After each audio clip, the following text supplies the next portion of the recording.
rules and regulations. இல்லாம இருந்தா எப்படி இருக்கும்? ரூல்ஸ் அண்ட் ரெகுலேஷன் இல்லாம இருந்தா எப்படி ஒரு மனுஷன் நடந்துக்குவோம் அப்படிங்கிறத பாக்குறதுக்காட்டி ஒரு எக்ஸ்பெரிமெண்ட் பண்ணிருக்காங்க. அந்த எக்ஸ்பெரிமெண்ட் பத்தி வாங்க பார்க்கலாம். 1974 மெரினா அப்ரோமோவிக் அப்படிங்கிற ஒருத்தவங்க பாத்தீங்கன்னா இந்த ரூல்ஸ் அண்ட் ரெகுலேஷன் இல்லாம இருந்தா ஒரு மனுஷன் எந்த அளவு எக்ஸ்ட்ரீம் போவான் அப்படிங்கிறத பாக்குறதுக்காண்டி ஒரு எக்ஸ்பெரிமெண்ட் பண்ணிருக்காங்க.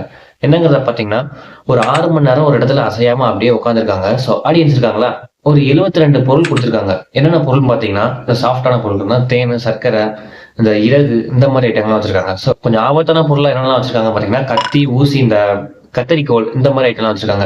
ரொம்ப ஆபத்தான விஷயம் என்ன பாத்தீங்கன்னா ஒரு துப்பாக்கில புல்லட் லோட் பண்றதோட வச்சிருக்காங்க. எக்ஸ்பெரிமெண்டோட ஸ்டார்டிங்ல என்ன பண்ணிட்டு இருக்காங்க பாத்தீங்கன்னா எல்லாரும் அதை பூ கொத்துலாம் இருந்துச்சா அதை வச்சு அவங்களுக்கு ப்ரொபோஸ் பண்ற மாதிரி அந்த மாதிரி பண்ணிருக்காங்க. ஸோ ஒரு சில பேர் அந்த பூ எடுத்து தலையில வச்சு விடுறது, அந்த மாதிரி பண்ணிருக்காங்க. நேரம் ஆக ஆக பாத்தீங்கன்னா ஒரு சில பேர் அவங்க துணியை கிழிக்கிறது இந்த கத்தரிக்கோலை வச்சு, ஸோ ஊசியை வச்சு அவங்களை குத்துறது.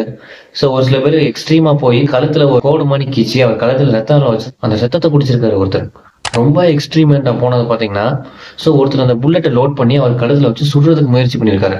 ஸோ இதை நோட் பண்ண அந்த டீம் அவங்க என்ன பண்ணிருக்காங்க பாத்தீங்கன்னா உடனே ஓடி வந்து அவங்க எல்லாத்தையும் விரட்டி விட்டுருக்காங்க. ஸோ அது 6 மணி நேரம் கழிச்சு அந்த பொம்மை மாதிரி உட்காந்துட்டு இருந்தாங்களா ஒருத்தாங்க.